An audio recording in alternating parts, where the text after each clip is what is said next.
सच्चिदानंद भगवान की जय। बहुत सारे धार्मिक लोगों के मन में एक जिज्ञासा बनी रहती है कि परमात्मा संसार में है तो कैसे है, ये हम कैसे जानें। शास्त्र कहते हैं जैसे बर्फ में जल है, जैसे बर्फ जल से व्याप्त है, ऐसे ये सारा संसार परमात्मा से व्याप्त है। सच्चिदानंद घन परमात्मा सारे जगत में ऐसे ही व्याप रहे हैं जैसे बर्फ में पानी व्यापता है। पर ये बात हमको समझ में क्यों नहीं आती। हम भगवान को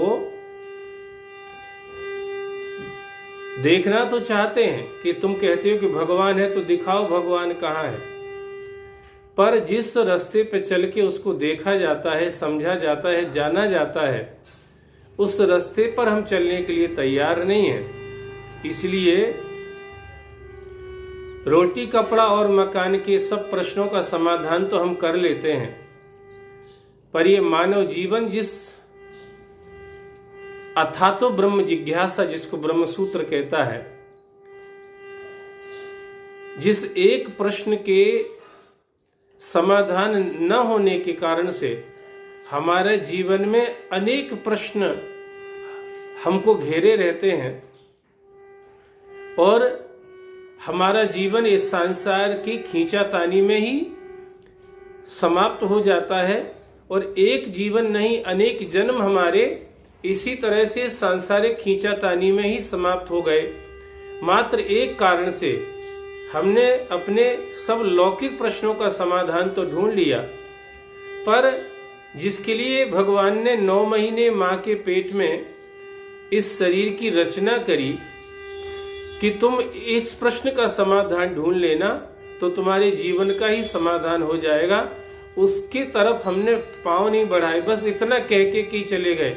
तुम कहते हो कि भगवान है तो दिखाओ भगवान कहाँ है, तुम कहते हो कि भगवान है तो दिखाओ भगवान कहाँ है। अरे भैया, विज्ञान में भी एक प्रक्रिया होती है, उस प्रक्रिया के द्वारा ही हम किसी लक्ष्य पर पहुंचते हैं। किसी चीज का हम आविष्कार करते हैं, खोज करते हैं क्रिया के द्वारा, तब अंत में उसका परिणाम आता है जो हमें अनुभव कराता है, दर्शन कराता है और उसका विश्वास कराता है और उसका प्रचारक भी बनाता है। ऐसे ही भगवान को जानने की भी एक प्रक्रिया। ये सही है कि भगवान सारे संसार में है, संसार में भगवान रहता है, पर हम सत्संग नहीं करते, इसलिए बिनु सत्संग विवेक न होई, राम कृपा बिन सुलभ न सोई।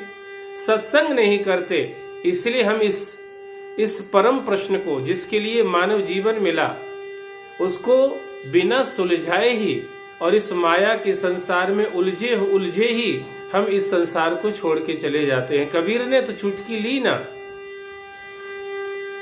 यह संसार कांटों की बागड़, उलझ उलझ मर जाना है।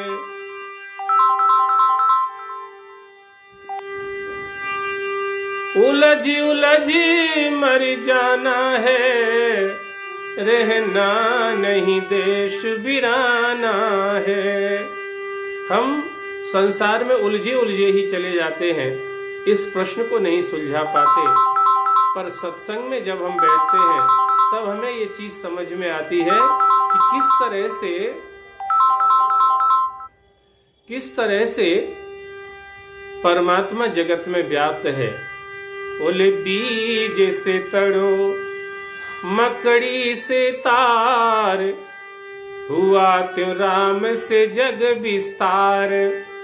विश्व वृक्ष का राम है मूल, उसको तो प्राणी कभी न भूल। सांस सांस से सिमर सुजान, राम राम प्रभु राम महान। लय उत्पत्ति पालना रूप, शक्ति चेतना आनंद स्वरूप। आदि अंत और मध्य है राम, अशरण शरण है राम विश्राम। सत्संग जब करते हैं तो समाधान मिलता है। बोले जैसे बीज से पेड़ उगता है और मकड़ी का जो जाला है जिसमें मकड़ी खेलती रहती है, वो जाला मकड़ी के अंदर से ही वो एक सॉल्यूशन सीक्रेट करती है, एक शराब निकालती है और उसी से वो जाला बना के उसमें खेलती है।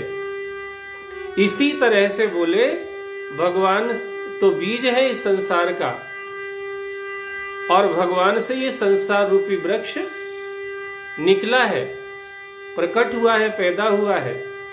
तो आप इतना तो हम सब जानते ही हैं, जिस बीज से जो पेड़ निकलता है उस पेड़ की पहचान भी वही होती है, उस पेड़ का तत्व भी वही होता है। बीज के अंदर जो इंग्रेडिएंट्स हैं, जो तत्व हैं, जो कंपोनेंट्स हैं, वही के वही सारे उस पेड़ में होते हैं। बीज का जो गुण धर्म है वही उस पेड़ का भी होता है। इसीलिए अगर नीम का बीज बोया है तो नीम का ही पेड़ कहते हैं उसको, आम का बीज बोया है तो आम का पेड़ कहते हैं। जिसका बीज बोते हैं उसी का पेड़ कहलाता है। ऐसे ही ये संसार जो है इसका बीज भगवान है, तो ये पेड़ भी फिर क्या है? ये पेड़ भी भगवान ही है। तो जैसे बीज के गुण धर्म पेड़ में जड़ से लेकर के और तने के अंतिम छोर तक व्याप्त हैं, इसी तरह से परमात्मा इस संसार में सब जगह व्याप्त है। इसलिए शास्त्र कहते हैं कि बोले जैसे बर्फ जल से व्याप्त है, ऐसे ये जगत भगवान से व्याप्त है। पंडित मदन मोहन मालवीय से किसी ने पूछा कि पंडित जी भगवान है कि नहीं है? लोग कहते तो हैं भगवान है। बोले है ना, कैसे कहें कि है? तो पंडित जी ने बड़ा सुंदर उत्तर दिया। बोले एक अनंत त्रिकाल सच, चेतन शक्ति लखात, सृजत पालत हरत जग, महिमा बरनी न जात। एक शक्ति दिख रही है संसार में, जो संसार का सृजन कर रही है, पालन कर रही है और संसार का संहार भी उसी शक्ति से हो रहा है। तो वो जो शक्ति है, वो शक्ति जिसकी भी है या जो भी है, वो उसी को शास्त्र ईश्वर कहते हैं, परमात्मा कहते हैं, भगवान कहते हैं। अपने अपने धर्म के अनुसार लोग उसी सत्ता को अनेक नामों से पुकारते हैं, उसका अनुभव करते हैं। तो ईश्वर तो है। भागवत भी यही कह रही है, जन्माधस्य तो अन्वय तरता चरथे सविघ्न स्वराट, तेने ब्रह्महृदाय आदि कवये मुह्यन्ति यति सूरयः, तेजो वारि मृदाम यथा विनिमयो अत्र त्रिसर्गो अमृषा, दामना स्वेन सदा निरस्ते कुह्यकम सत्यम परम धीमहि। बोले भगवान इस संसार का जन्म दाता है, उसी से संसार प्रकट हुआ है। और रामायण भी कह रही है, जड़ चेतन जग जीव जत, सकल राममय जान, बंदों सबके पद कमल, सदा जोर जुगपान। सारा संसार ऐसे ही भगवान से भरा हुआ है, जैसे बर्फ की सिल्ली पानी से भरी हुई है। पर अगर जानना चाहते हैं तो सत्संग का आश्रय करना पड़ेगा, उसमें स्थिरता चाहते हैं तो साधना करना पड़ेगी, और उसके प्रेम को, उसके भाव को अगर बढ़ाना चाहते हैं तो सेवा करना पड़ेगी। ये सत्संग, साधना और सेवा ये ऐसी त्रिवेणी है जो हमें भगवान से मिला देती है, उनका एहसास करा देती है, और फिर हमें समझ में आ जाता है कि बिल्कुल सही है। जैसे बर्फ जल से व्याप्त है, ऐसे ही सारा जगत भगवान से व्याप्त है।